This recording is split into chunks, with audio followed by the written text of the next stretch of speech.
정치자께서 아주 흥미로운 자료를 하나 보내주셨어요. 제목이 청소년 수련시설 종류별 지도사 배치 기준. 언뜻 보면 무슨 청소년 지도사 시험 준비 자료 같아서 엄청 딱딱해 보이는데 막상 들여다보니까 이게 보통 문서가 아니더라고요. 그렇죠. 그냥 숫자랑 법규만 쭉 나열된 것 같지만 사실은 이게 우리 사회가 청소년들한테 하는 하나의 약속. 말하자면 그 약속의 설계도 같은 문서예요. 약속의 설계도라. 와, 표현이 멋진데요. 네가 어떤 청소년 시설에 가더라도 우리는 최소한 이 정도 수준의 안전과 전문적인 지도를 보장해 줄게 하는 뭐 그런 약속 말이죠. 네, 바로 그거죠. 오늘 저희의 미션은 바로 이 설계도를 한번 해독해 보는 겁니다. 이 빼곡한 기준들 뒤에 숨겨진 진짜 의미가 뭔지, 청소년을 위한 공간들이 어떤 원칙으로 운영되는지 한번 깊게 파헤쳐보죠. 네, 좋습니다.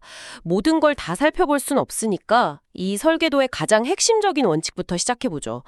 모든 시설을 관통하는 일종의 황금률 같은 게 있거든요. 황금률이요? 모든 시설에 예외 없이 적용되는 그런 기본 중에 기본이 있다는 거군요. 맞아요. 바로 최소 2명, 그중 1명은 전문가 원칙이에요. 시설 이름이 뭐든 규모가 어떻든 상관없이 무조건 2명 이상의 청소년 지도사가 있어야 하고요. 그리고 그중 1명은 반드시 국가가 인정한 1급 또는 2급 자격증을 가진 전문가여야 한다는 거죠. 잠깐만요. 그럼 여기서 청소년 지도사라는 게 정확히 어떤 역할을 하는 사람인가요? 그리고 1급, 2급은 어떤 차이가 있는지도 좀 궁금한데요. 그냥 어른이 아니라 전문가라고 콕 집어서 말하는 데는 다 이유가 있을 것 같아요. 아주 중요한 질문이에요.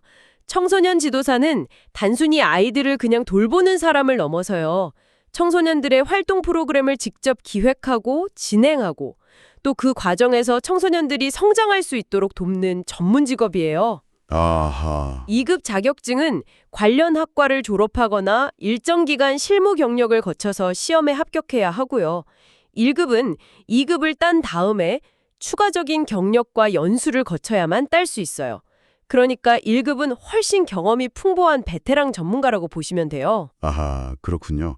그러니까 이 최소 2명 전문가 1명 원칙은 혹시 모를 사고에 대비해서 관리 공백이 생기지 않도록 최소 인원을 두는 거고, 동시에 프로그램의 질과 안전을 담보할 검증된 전문가를 반드시 포함시키는 일종의 이중 안전장치인 셈이군요. 네, 정확합니다. 좋습니다. 그럼 이 기본 원칙이라는 토대 위에 시설의 성격에 따라 어떻게 기준이 더해지고 달라지는지 본격적으로 살펴보죠. 네, 자료에 나온 6가지 시설 유형을 따라가 볼 텐데요. 첫 번째는 가장 규모가 큰 청소년 수련관이에요. 자료의 비유를 빌리자면 온갖 동아리, 문화, 스포츠 활동이 다 가능한 거대한 종합학교 같은 곳이죠. 아, 지역마다 있는 청소년 회관 같은 곳들이 바로 떠오르네요. 정말 없는 게 없는 곳이라는 느낌인데 이렇게 규모가 크고 복합적이면 그 기본 원칙만으로는 좀 부족할 것 같은데요? 정확해요. 그래서 추가 기준이 붙습니다. 기본 2명 전문가 포함은 당연하고요. 시설의 수용 정원이 500명을 초과할 때마다 1급 청소년 지도사를 1명씩 추가로 배치해야 해요. 아, 경험 많은 그 베테랑 전문가를 추가로 투입하는 거군요. 근데 왜 하필 500명일까요? 499명일 때랑 501명일 때의 위험도가 그렇게 드라마틱하게 다른가요? 조금은 자의적인 기준처럼 들리기도 하는데요. 그렇게 보일 수 있죠. 하지만 법이라는 건 명확한 기준선이 필요하거든요. 500명이라는 숫자는 아마 수많은 통계랑 사례를 분석해서 통제 가능한 임계점으로 설정했을 거예요. 아, 500명이 넘어가면 이제 개별적인 통솔보다는 시스템적인 관리가 중요해지고 예측 불가능한 돌발 상황이 기하급수적으로 늘어날 수 있다는 거죠. 그럴 때 현장을 지휘하고 책임질 베테랑이 더 필요하다. 이런 판단인 거고요. 규모의 경제가 아니라 규모에 따른 책임의 강화를 요구하는 규정이군요. 이해가 되네요. 자, 그럼 이런 종합학교 모델을 봤으니 다음으로 넘어가 보죠. 아이들이 집에 안 가고 아예 숙박을 하는 시설들은 이야기가 완전히 달라질 것 같은데요. 맞아요. 바로 그 지점이 청소년 수련원과 청소년 야영장의 핵심이에요. 수련원은 자료 비유처럼 잘 짜인 기숙학교 같고 야영장은 자연 속 캠핑장 같은 곳이죠. 둘 다 청소년들이 24시간 머무는 공간이라는 공통점이 있습니다. 그거 흥미롭네요. 환경은 완전히 다르잖아요.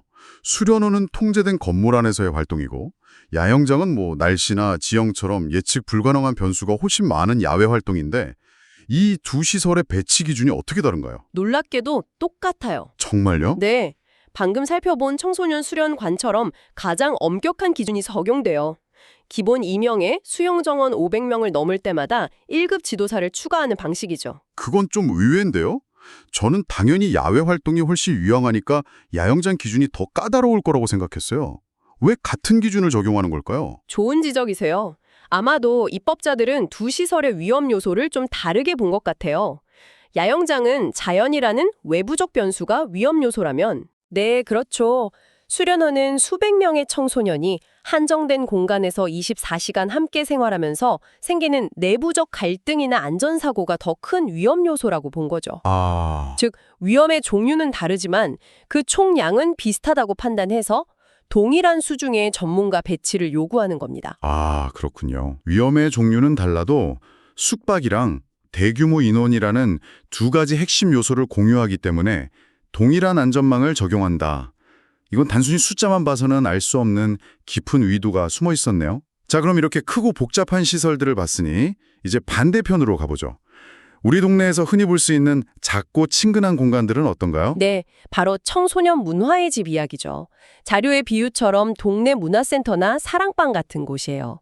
학교 끝나고 친구랑 잠시 들러서 책도 보고 동아리 활동도 하는 그런 공간이요. 이런 곳까지 지도사를 2명이나 둬야 하나요? 그냥 관리인 한 분 정도만 계셔도 될 것 같은데. 바로 그 지점이 이 법의 핵심적인 약속이에요.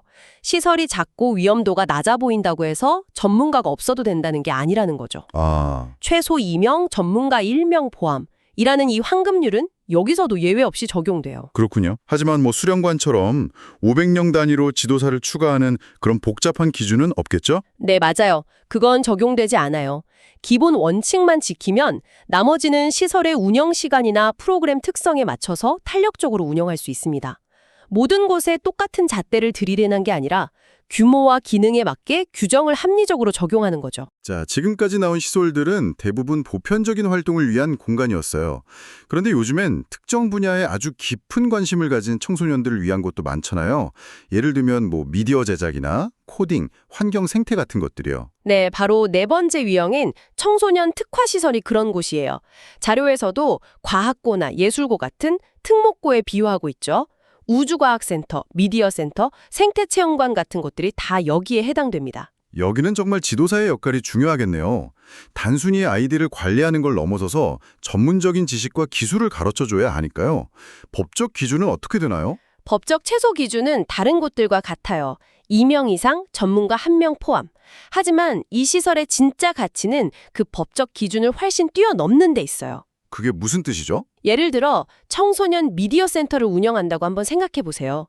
법적으로는 일반 청소년 지도사 자격증을 가진 분 2명만 있어도 운영이 돼요. 하지만 과연 그분들이 아이들에게 전문적인 영상 편집 기술이나 음향 장비 다루는 법을 가르쳐 줄 수 있을까요? 어렵겠죠? 네. 그래서 이 시설은 법적 기준에 더해서 해당 분야의 실무 경험이 풍부한 질적인 전문성을 갖춘 인력을 확보하는 게 핵심이에요.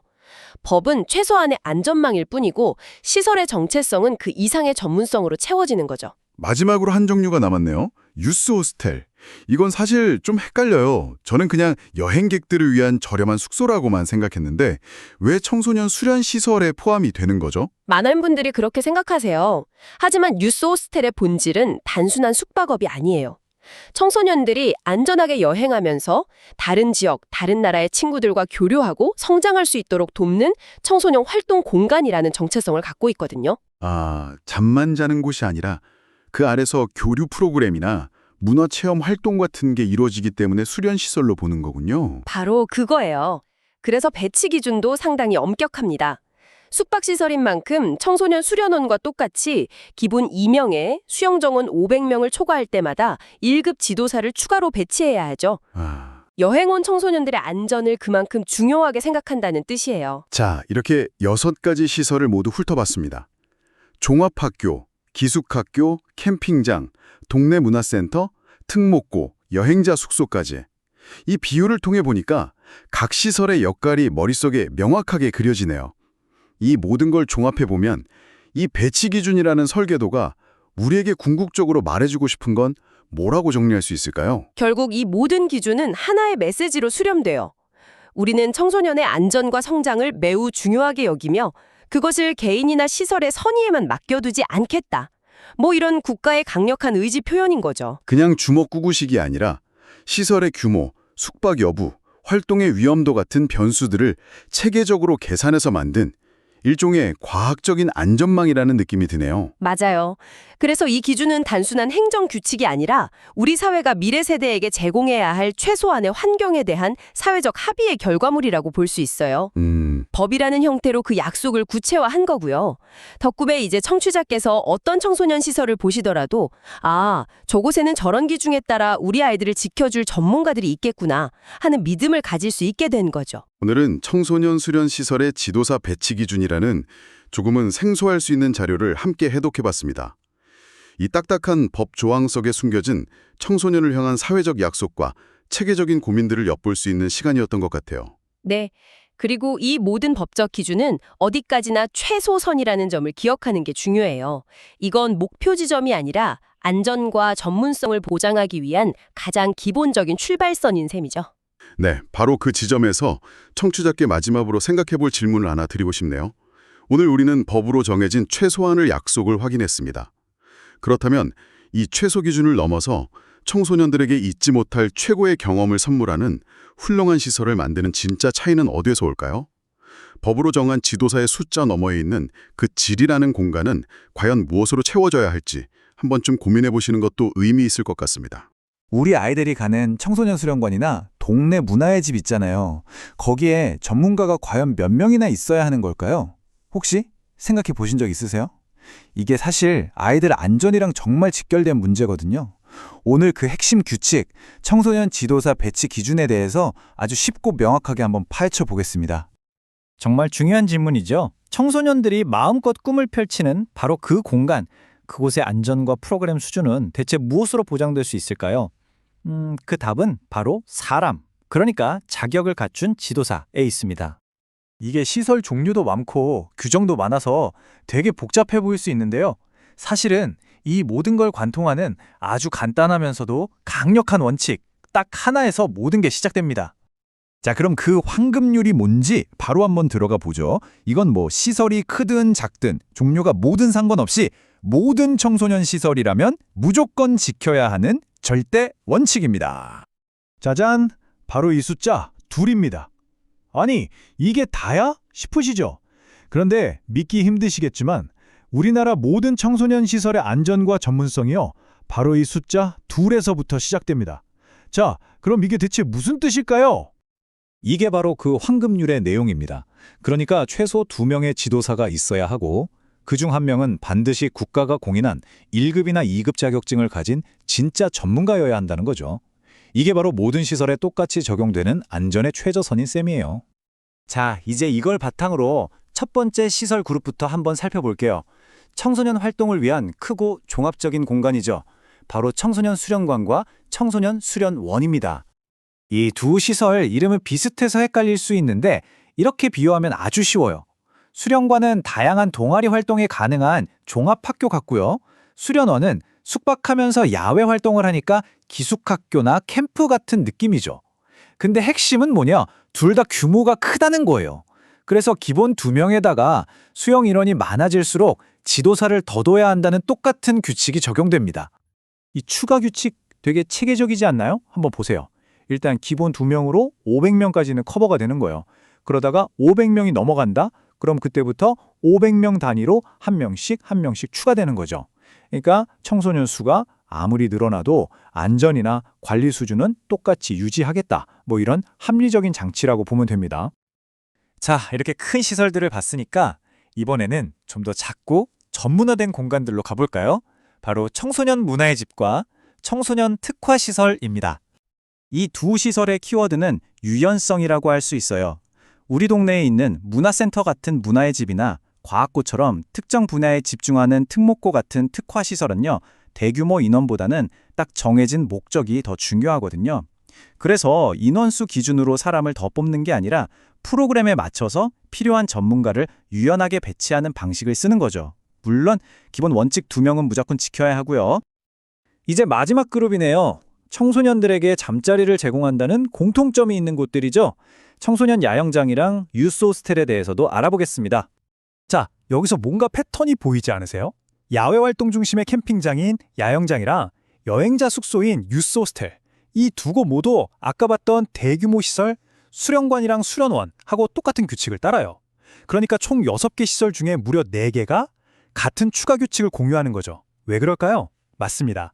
이 4곳 모두 대규모 인원이 잠을 자는 경우가 많기 때문에 훨씬 더 엄격한 인원 기반의 규칙을 적용하는 겁니다.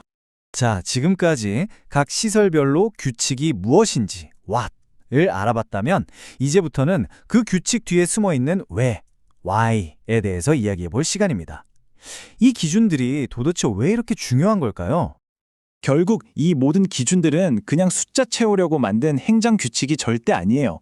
이건 우리 아이들이 전국 어디를 가든 어떤 시설을 이용하든 전문가의 보호를 받으면서 안전하게 그리고 좋은 경험을 하면서 성장할 수 있도록 우리 사회가 다 함께 만든 최소한의 약속이자 보호장치인 거죠. 바로 이 말, 국가가 마련한 최소한의 보호장치이자 약속. 이 한 문장이 이 모든 것의 본질을 딱 보여주는 것 같아요. 이건 그냥 법 조항 하나가 아니라 우리 사회가 다음 세대에게 하는 가장 중요한 약속 중 하나인 겁니다. 자, 그렇다면 이 기준을 알게 된 우리가 이제 뭘 할 수 있을까요? 이 지식을 바탕으로 우리 동네 청소년 시설에 조금 더 관심을 가져보고 또 더 나은 환경을 만들어 달라고 목소리를 낼 수도 있지 않을까요? 우리 청소년들이 더 좋은 공간에서 마음껏 성장할 수 있게 만드는 힘, 어쩌면 바로 이런 작은 관심에서부터 시작되는 게 아닐까 싶습니다.